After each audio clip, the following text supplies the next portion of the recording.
I must find the last dragon.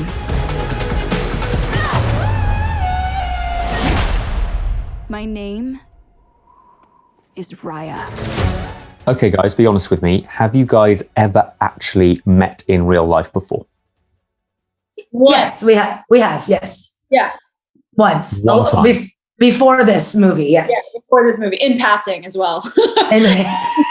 But it was a really good pass. It wasn't like oh my God, her. It was like, oh my God, I love you so much. Then like we faded to oblivion. Yeah. It was like one of those very loverly passes. Yeah. I love you. And then we're off screen. In several years' time, let's do a Disney movie together. Bye. Yeah, exactly. Yes, that. Oh, mighty Sisu. Who said that? We really need your help. I'm gonna be real with you. I'm not like the best dragon. Have you ever done like a group project, but there's like that one kid who didn't pitch in as much, but still ended up with the same grade? So you've become video conference friends. That's always great. Love that. Who has the best telling your friends and family you're a lead in a Disney animation story? Because I'd be like, Mom, Dad, yeah, I'm in a Disney movie. Yeah. It's like, peace out, guys. I'm moving out. No, it's it's like, I love my parents. When I first told them, they were like, all right, well, I made dumplings tonight. I don't know if your dad's going to come over to get them. I'm just sitting here.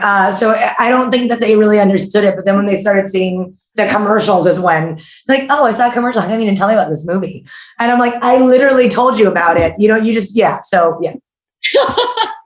That is so funny. I agree. I feel like it's hard to, I think my parents, obviously Disney is such a global brand. So when I said what it was, they were really excited, especially because of the cultural significance of it. And because it was supposed to reflect a part of the world that they're from. That was a really big deal for them. But yeah, it strangely doesn't feel like it becomes real to anyone. And maybe not even to myself until like people start like seeing things, then it feels more tangible. Yeah.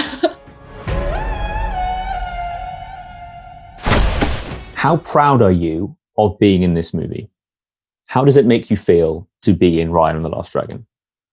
Really freaking proud, like overwhelming, brings tears to your eyes kind of proud. Yeah. Yeah. I mean, there's the answer, isn't it? Very, very proud. Yes. Why are you here, Divine Water Dragon? Isn't that obvious, big guy? My girl Raya and I are gonna fix the world. Bring everyone back. Because to me, and again, this is another point, I have no concept really in my day-to-day life of Southeast Asian culture. And then this movie just blows you away with it. All these different things, you suddenly want to research all these different countries and all these different, like...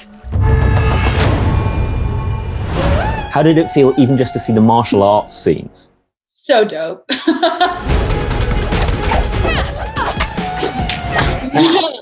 I mean, it's so cool. And one of our writers, Kui Win, he's also an expert on Southeast Asian martial arts specifically. And I think something really cool about this movie is the meticulous attention to detail when it came to wanting to authentically represent this part of the world and having all of those things come from specifically that part of the world. So yeah, it means a lot that you were able to see all of that and that it resonated with you. Yeah. Have you guys had that surreal experience yet where you have a toy where you pull a string or press a button and your voice comes out of it? I don't think I have to with the voice that comes out of it. Do you? Yeah, mine does have a voice that comes out of it. Yeah. That is so cool. That is so cool.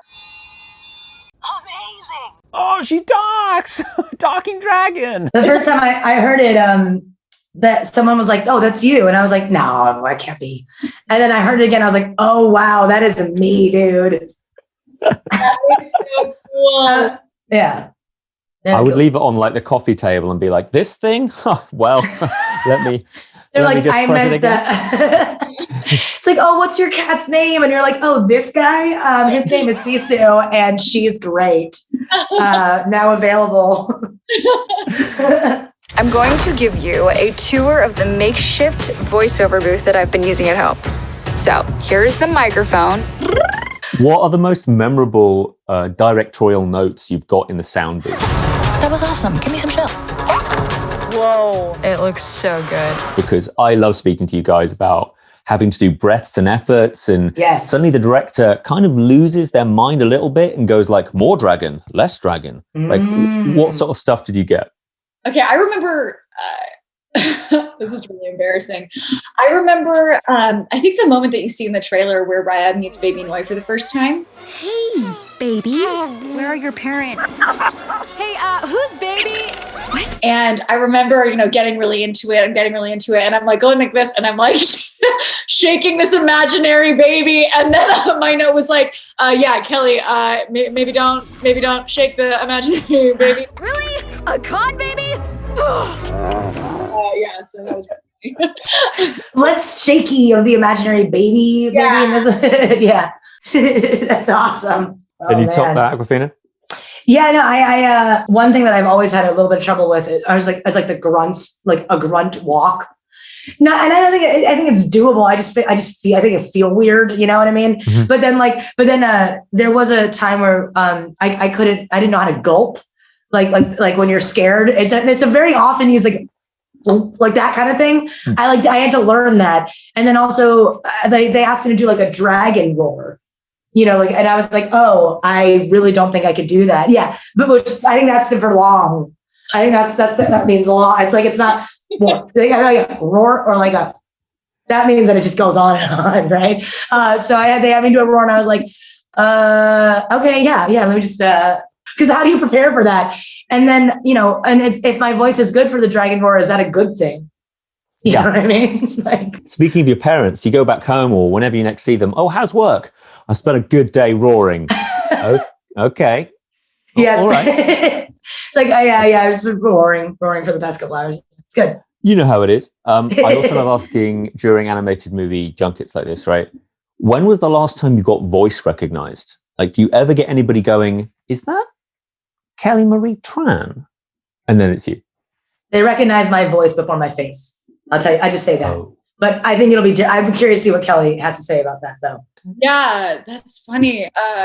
I don't think I've ever gotten that before. It's only happened to me once, but it's because it was someone who knew me really well. I was on FaceTime with my sister and her husband, and it was during the Super Bowl, and it was when our trailer played during the Super Bowl, and he turns around and he's like, "Is Kelly here?" All right, Tuk, let's roll.